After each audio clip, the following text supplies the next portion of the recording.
Well, hello everyone. Welcome to this episode of Certified Forgotten. I'm trying some different things with my tone. Normally I go up and then down, I'll go down and then up, and we're happy that you're listening to us, the podcast that talks about films with 10 or fewer reviews on Rotten Tomatoes.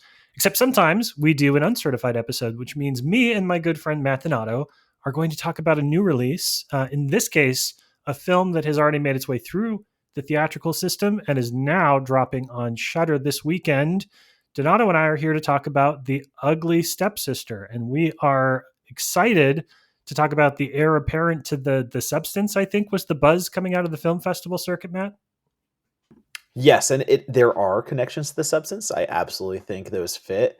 And it's also fun because Shudder movies have prior actually made our regular podcast where we have guests on and talk about, or not even talk about, champion horror movies with 10 or less critic reviews on Rotten Tomatoes. So it's nice that this one does not qualify because I had the pleasure of seeing it at Sundance. It absolutely deserves all the hype that it's been getting. And I'm very happy it doesn't have just 10 critic reviews because those fall through the cracks, and Ugly Stepsister does not deserve to fall through the cracks. I agree with you there. All right, so let's do a quick plot synopsis if you haven't had a chance to watch this.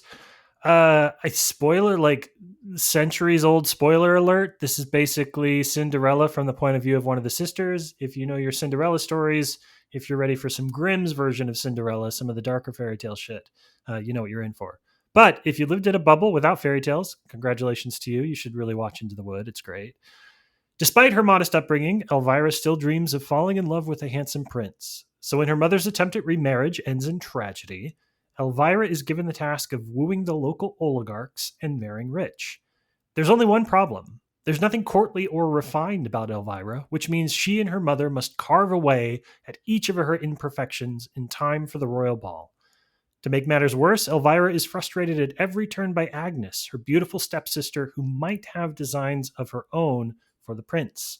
Modern retelling of Cinderella, The Ugly Stepsister is an empathetic approach to body horror and beauty. Donato, talk a little bit about your experience of seeing this film on the festival circuit. Flashback to some of those conversations you were having with other critics when you were walking out of the theater. So I was in the Sundance theater where someone hurled. Nice. I do not know if it was, listen, it was Sundance. There is definitely some altitude going on. So if you're from an area that is low altitude and you come out there, altitude sickness could hit. But I will say very confidently that the scene people thought could have made said man vomit, it almost made me vomit. And I'm pretty good at holding my stomach. And so that's where you're getting the immediate body horror comparisons to The Substance. And we all know how The Substance goes in that third act. There's body horror before that. There's super monster body horror in the third act.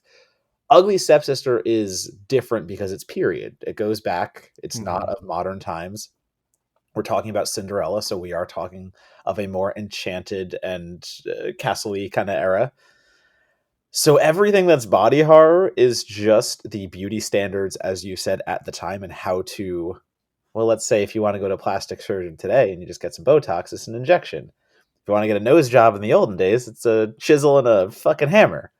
Yes. So the way that Amelia Blichfeld, the director, is able to play with darkly humorous representations of the pain that the lead character goes through just to meet her Prince Charming is kind of like bar none. It's such a good time movie, and that's horrible because horrible things are happening to this poor girl. I can't get the tapeworm stuff out of my head forever. Yeah. That is so, between the sound design of the gurgles in her stomach to the tapeworms themselves when they have to get out. Oh my God, it's such good body horror, and it's not over the top because it's all just natural. Mm-hmm. But holy shit, is it effective? That's what almost pushed me to my point. There's a project I'm working on that'll be live very soon, that body horror list for IGN, and I was sitting there going, is my modern movie going to be The Substance, or is it going to be Ugly Stepsister? And while I had an absolute blast with The Substance, I had to give it to the Ugly Stepsister, because if I'm assessing a movie's effectiveness on body horror alone, the one that almost made me vomit in a theater is probably going to win. Yes.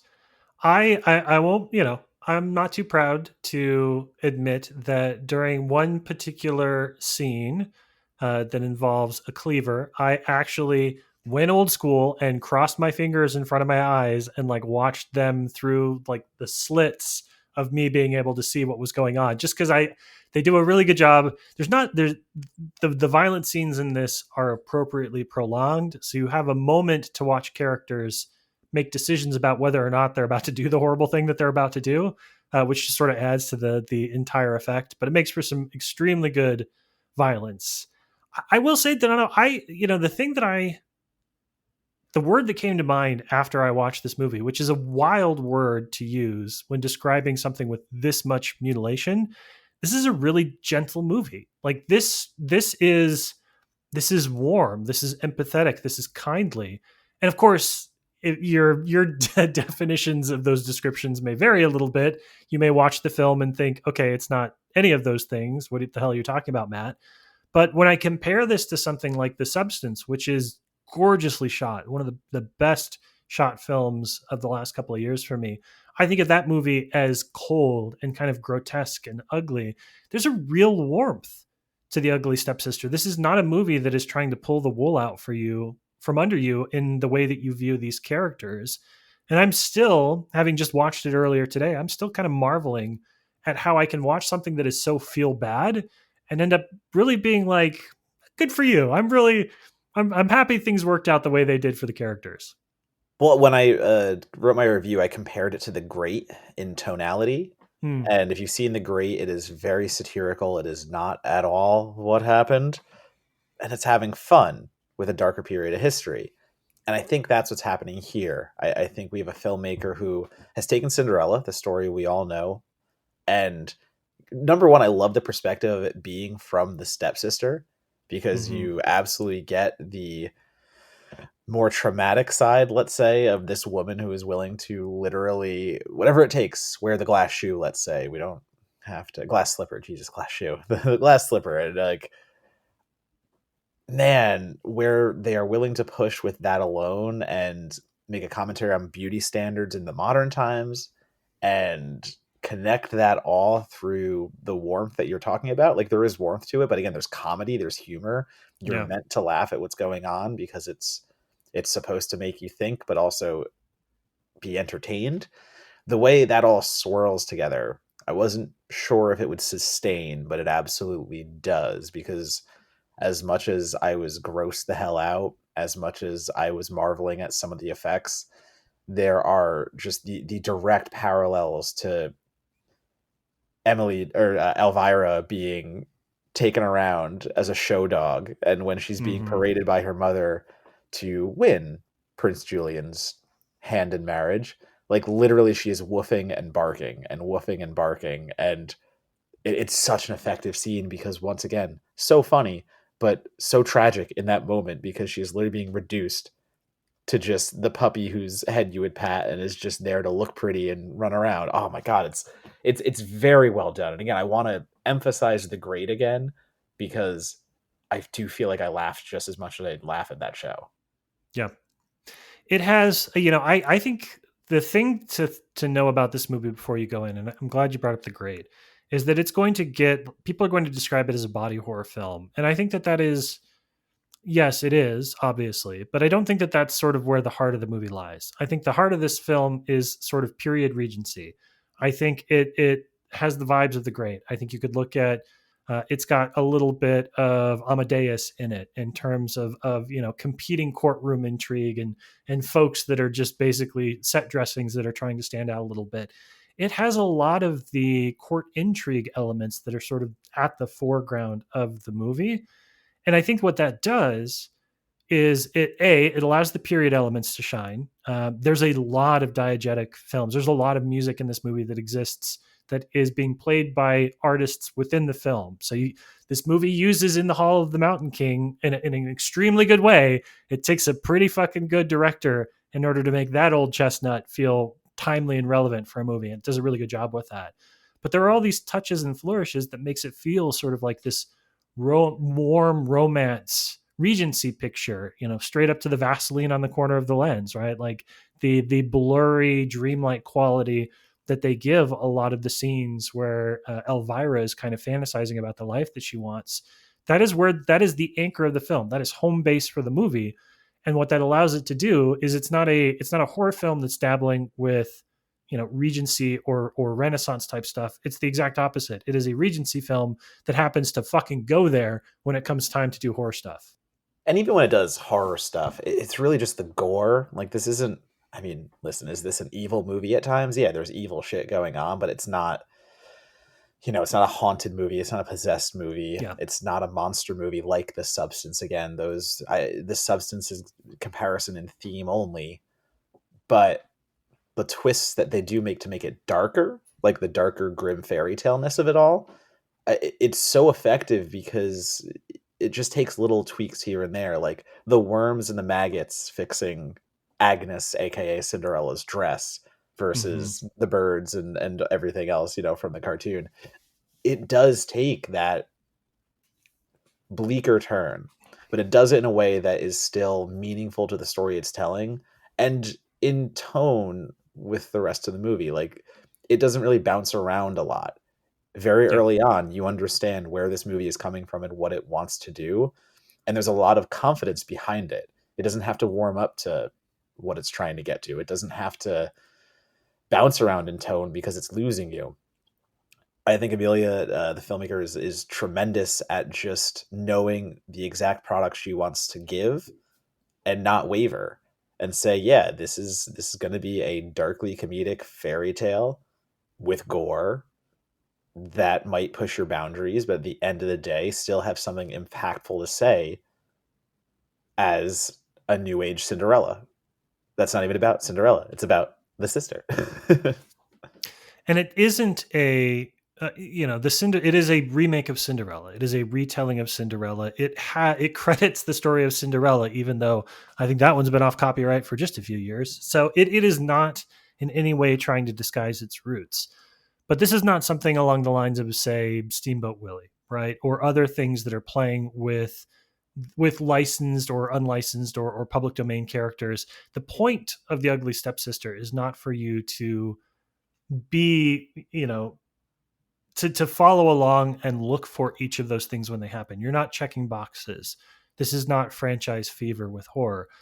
I think that the film is very uninterested in what we think or what our expectations are of the Cinderella story, because it's so much about the character of Elvira. Like, if you told me that the creator had never, that the Amelia had never read or was not familiar with Cinderella, I don't know if I would believe her, but I would come close because this feels so much like one character's journey that it doesn't in any way feel like we're playing with a piece of pre-existing story or pre-existing material.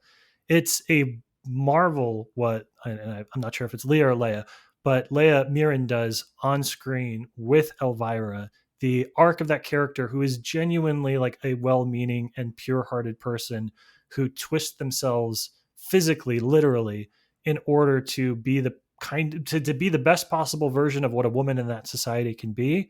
That's where it earns the comparisons to The Substance. But I think that it's so much kinder and gentler and nicer in its execution of that by design. The Substance is a very mean movie by design, but I found myself taking in those comparisons and thinking about all the ways in which I liked The Ugly Stepsister maybe just a little bit more. Yeah, I really want to go back to her performance as Elvira. I think Mirren does so much with just a plate of noodles and a bathtub. That scene Mm-hmm. where she is just soaking and sucking down food because the tapeworm is so aggressive.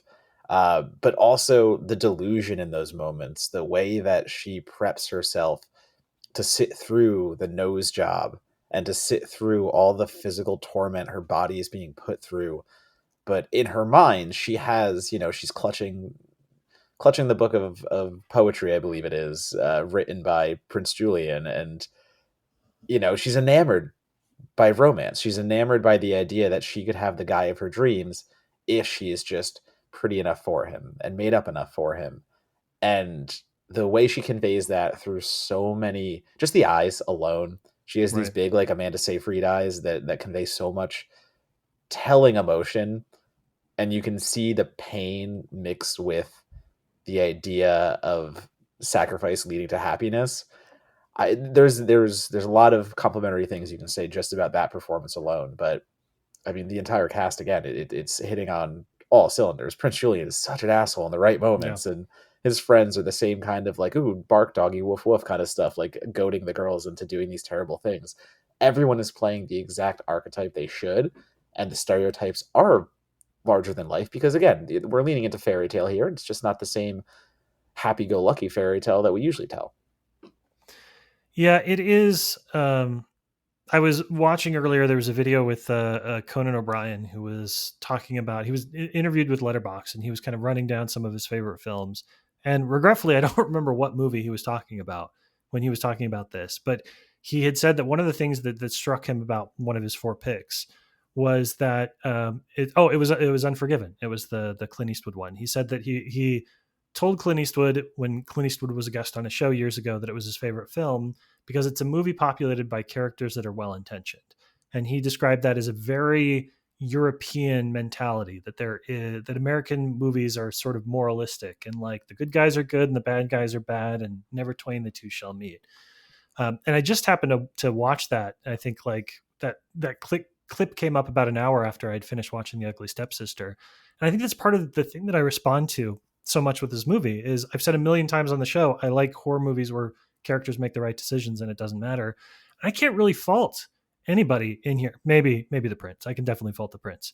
But the mother in this, the sister, Agnes, the Cinderella character, all of them are kind of doing what they're equipped to do in the best way that they're equipped to do it, and they're not, they're not being they're not transcending their status in this period of world history, but they're kind of trying to look after the mom is doing the best she can to kind of keep an eye on her two daughters.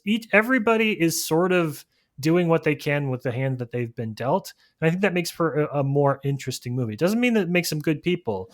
Again, it's just like they're doing the best they can with the hands that they were dealt. And I think that makes for more interesting narrative arcs for each of these characters. I mean, the mom maybe least as much through them. Like, listen, I know she's doing the best she can and trying to get her daughter to be this, apple of the prince's eye. But there, yeah, she's kind of leading her daughter down a dangerous path and not really caring about doing so. She sure, but at the same time, she is a poor family with a twice widowed mother with no estate and no title to their names. I mean, she has to marry within the logic of the film. The character needs to be married off. That's the only option she has. It's not like she can go start a business in Victorian Norway or wherever this takes place. So I think that's sort of the in the same way that the film is making comments about like, oh, you want a nose job, it's gonna cost you a lot more than you think. This is the court intrigue, this is the palace intrigue of what the ugly stepsister is doing. Is it's reminding us that you had to be cruel in order to survive, and there were only so many boxes that people were able to be in, which is what's going on with the virus character. The more that she plays the game, the less she has that sort of inner goodness that we recognize at the beginning of the film. So it's a brush with power within the system kind of corrupts you a little bit. And I think that the film does a really good job of showing the progression of Elvira as a character, how she allows herself to be swept up in this, and then how she allows herself to, without spoiling the end, kind of step out of it a little bit too, and how that character finds a I won't say happily ever after, but a never after without her Prince Charming. Yeah, this movie's about transformation. It's a full arc. It actually tells a whole story. It's not just about are we going to get to the moment where she dies horribly because of all the things that have happened to her. We've seen that horror movie before. Or does she take vengeance? We've seen that horror movie before, and I think that goes back to the warmth once again that you were talking about. And this is movie's been in theaters, and hopefully you're not listening to this before seeing it on Shutter. But that it's just nice to watch a movie on Shutter that ends like The Ugly Stepsister does. There's something more to it. There's not just the typical beheading or the typical vanquishing of the demon, stuff like that. There are demons that are exercised throughout this entire movie, but they are exercised in a different way, and they actually go somewhere. Yeah, I am thinking, and I can't remember the name of it. The new Filippo brothers movie that folks have been starting to see. Bring her back. Bring her back. I am dreading that one. Not because I don't like, we've talked about Talk to Me. I feel like there are certain films that still celebrate or feel that it's inevitable that their characters will be trapped in the hell that either has been created for them or that they've created for themselves. And The Ugly Stepsister is very much a movie where a character realizes they can get off that train. And that is so nice to see. That's so fucking refreshing to see that a character can opt out of a spiritual and emotional and physical death spiral, because I do feel like that exists in the world too. And I think I'm responding a bit to The Ugly Stepsister in the sense that I've seen a lot of movies that go in the other direction. And on top of how much I liked everything about it, like if this had ended the way that The Substance had ended, right, with like big splatter, gore, forgetfulness, forgotten, the end kind of thing, it totally could have done that. It would have felt like an earned ending. It definitely set up the pieces to make that happen. But I've seen that a lot, and I've seen that a lot recently, and I want a character to find, especially in a fucking fairy tale, I want a character to find their version of a happily ever after, and The Ugly Stepsister does not disappoint when it comes to that. And I think that's why I'm so impressed by Amelia's direction specifically, because to balance that kind of hopefulness with the hammer and chisel kind of approach that she takes, Mm-hmm. there is a roughness to what she's trying to show, and that's important. Like, she wants to show how gratuitous and graphic this movie can become, but she also doesn't want to lose that pulse of somewhat humanity through it all, because that's the point. Like, humanity is stripped away from these characters because of the event of Prince Julian's wedding. But then once all that's over, like, they have to reclaim that. There has to be a Mm-hmm. reclamation period so that they can realize, holy shit, what did we just all go through for this guy? And that kind of transformation in full form, it requires a hell of a lot of confidence, like I said before, but also a really strong command.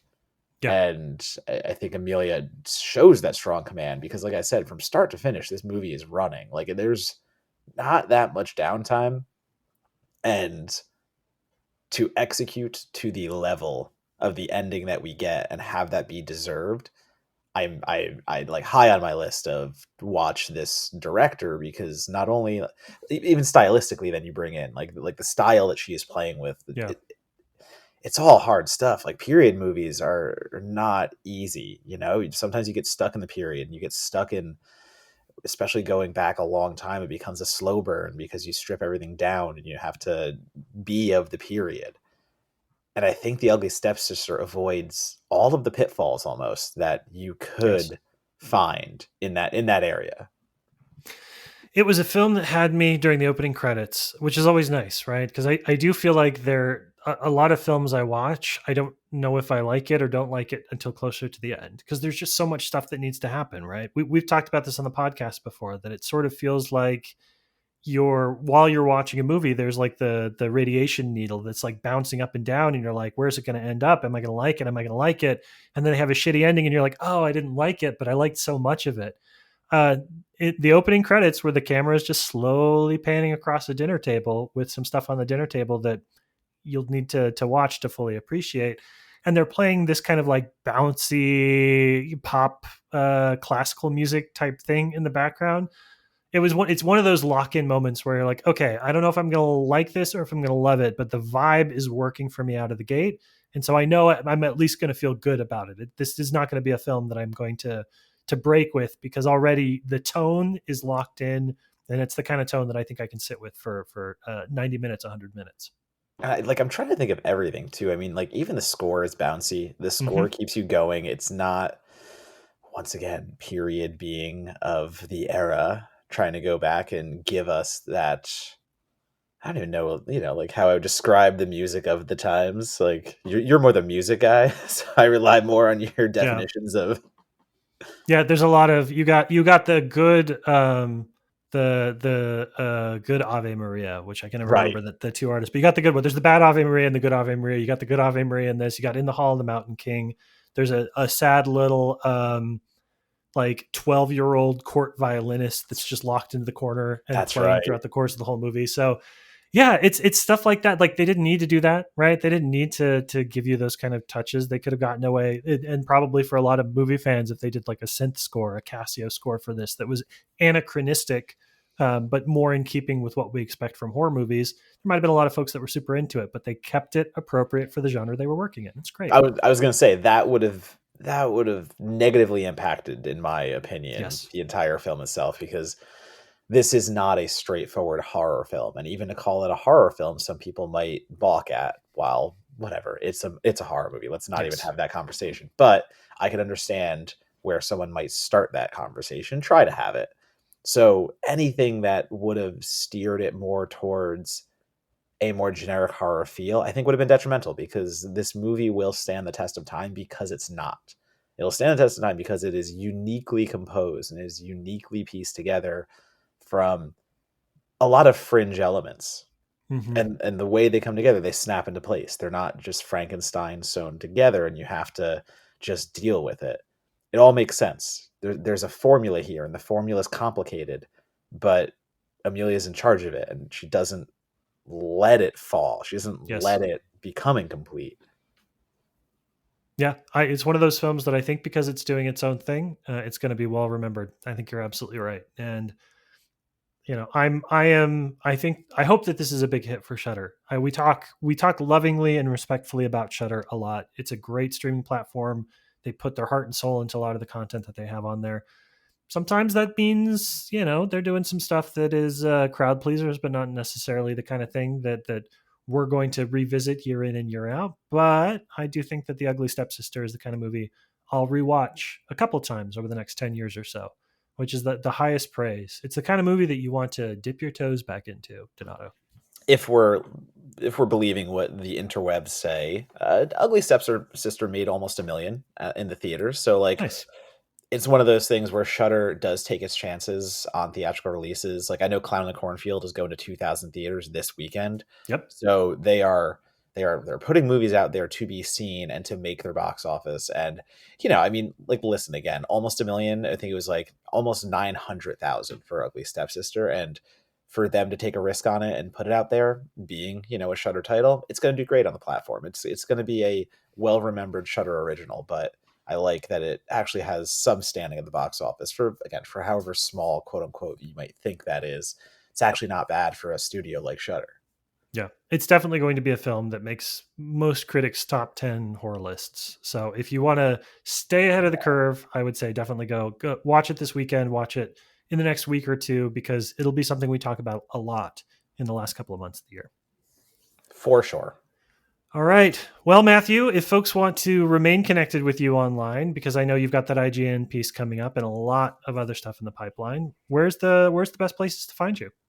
As always, you can find me at Donatobomb, DONATOBOMB, and that's going to be Blue Sky, and that's going to be Instagram and the Letterbox. Those are my three that I use. I might be on other ones. Don't expect any updates there. If you do follow me there, I'm mainly just staying with my three for at least right now until I can, I don't know, find 10 more hours in every day. But yeah, I got the body horror list coming out. I do have a few more reviews lined up. I'm just talking nonsense. It's late at night and I'm going on a plane tomorrow. So yeah, Monagle, where do people find you and our podcast and website? You can find me pretty much just on Blue Sky. It's Monagle at bsky.social. Do please follow Certified Forgotten. You can follow the podcast on Apple Podcasts, on Spotify, on YouTube Music, and anywhere else you get your podcasts from.